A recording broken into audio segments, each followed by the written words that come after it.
Assalamualaikum warahmatullahi wabarakatuh. Mohon izin memperkenalkan diri. Saya Farhan Ali Hasbi, NRP 500120189. Saya berasal dari Departemen Fisika tahun masuk 2020 dan saat ini berada di kelas Metode Eksplorasi Geofisika A bersama Bapak Syaifuddin. Kali ini saya ingin menjelaskan tentang MEG, nantinya ditinjau dari dua bab. Bab yang pertama adalah berkenalan dengan geofisika, lalu yang kedua adalah struktur dalam bumi. Nah, yang pertama, berkenalan dengan geofisika. Geofisika secara pengertian adalah tentang bagaimana kita mempelajari bumi menggunakan pendekatan prinsip-prinsip ilmu fisika. Nah, kita tahu bahwasanya fisika itu merupakan salah satu akar ilmu yang menjadi dasar bidang keilmuan lainnya. Di samping fisika, ada kimia, biologi, dan juga geologi. Nah, seperti ini kira-kira hierarki piramida dari akar ilmu yang ada di dunia saat ini. Nah, di mana ada keterkaitan antara geologi dan juga ilmu fisika itu sendiri, yang kemudian dinamakan dengan geofisika. Lalu, uh, sebenarnya ada apa sih antara geologi dan geofisika? Nah, kalau geologi itu adalah suatu ilmu yang memakai pendekatan secara langsung. Kita nanti harus terjun ke lapangan untuk mengecek dan mengetahui suatu data. Nah, sedangkan kalau geofisika itu mempelajari hal-hal tentang bumi dan lain sebagainya, namun secara pendekatan ilmu fisis alias ilmu fisika, yang mana itu nanti tidak dipelajari atau tidak melakukan pengambilan data secara langsung. Nah, untuk geofisika sendiri nantinya akan mempelajari bagian-bagian bumi secara ilmu fisisnya dan tidak secara langsung, lalu melakukan penelitian berdasarkan data dan interpretasi.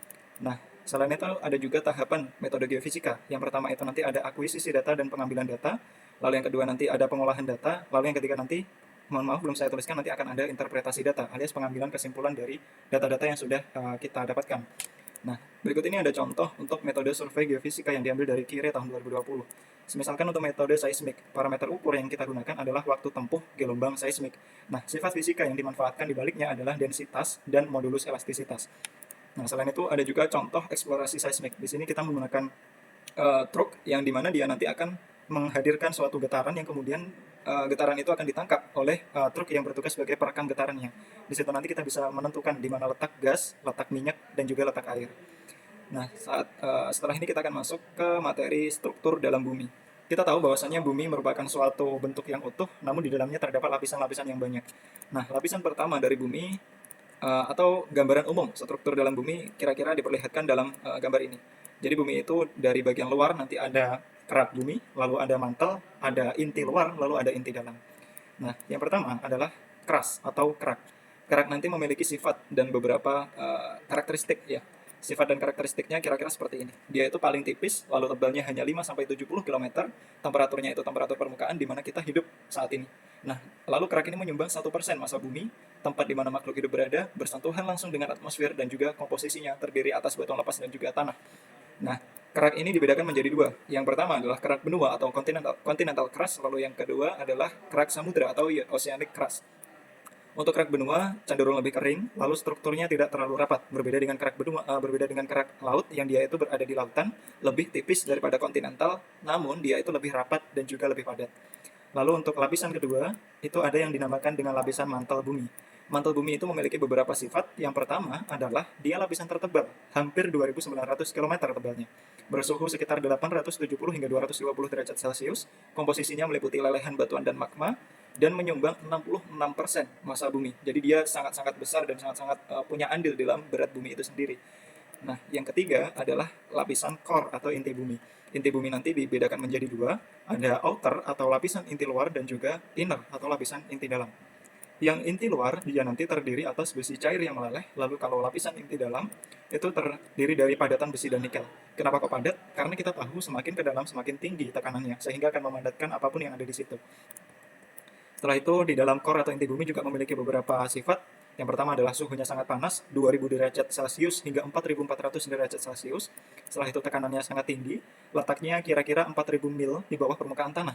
Lalu menyumbang berat bumi sebesar 1/3, yaitu sekitar 33%. Ukurannya hampir sama dengan planet Mars. Nah, lalu untuk komposisi dari inti bumi itu sendiri, itu terdiri atas iron atau besi dan juga nikel. Kebanyakan berupa bahan-bahan metal yang ada di inti bumi tersebut. Nah, kita juga akan berkenalan tentang sifat tekanan dalam lapisan bumi. Bahwasannya, semakin dalam posisi kita dari permukaan bumi, maka yang terjadi adalah kondisi yang semakin panas dan juga temperatur yang semakin meningkat, serta tekanan yang akan juga meningkat pula. Nah, setelah itu ada juga tentang litosfer, astenosfer, dan juga mesosfer. Litosfer merupakan gabungan antara kerak dan mantel bumi, sifatnya itu padat, rigid, lalu dibagi menjadi beberapa bagian yang kemudian kita sebut sebagai lempeng tektonik yang sering bertabrakan lalu memunculkan gempa bumi. Lalu di bagian bawah dari litosfer itu ada yang dinamakan astenosfer atau bagian tengah mantel bumi. Komposisinya terdiri atas aliran magma panas yang membuat pergerakan tektonik. Sehingga misalkan di bawah itu ada air yang hal ini saya simulasikan sebagai magma, di atasnya itu ada lempengannya yang bergerak dinamis karena bawahnya adalah cairan.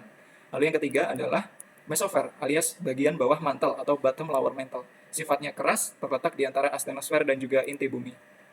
Nah, demikian. Lalu kita tinjau secara gambarnya di sini. Yang paling atas ada continental crust atau kerak, lalu di bawahnya nanti, ada continental, ada oceanic crust. Di bawahnya nanti ada lithospheric, ada astenospheric, ada lower mantle, ada outer core, lalu yang di paling dalam adalah inner core itu sendiri. Demikian pemaparan dari saya. Mohon maaf bila mana ada salah kata ataupun perbuatan yang saya lakukan.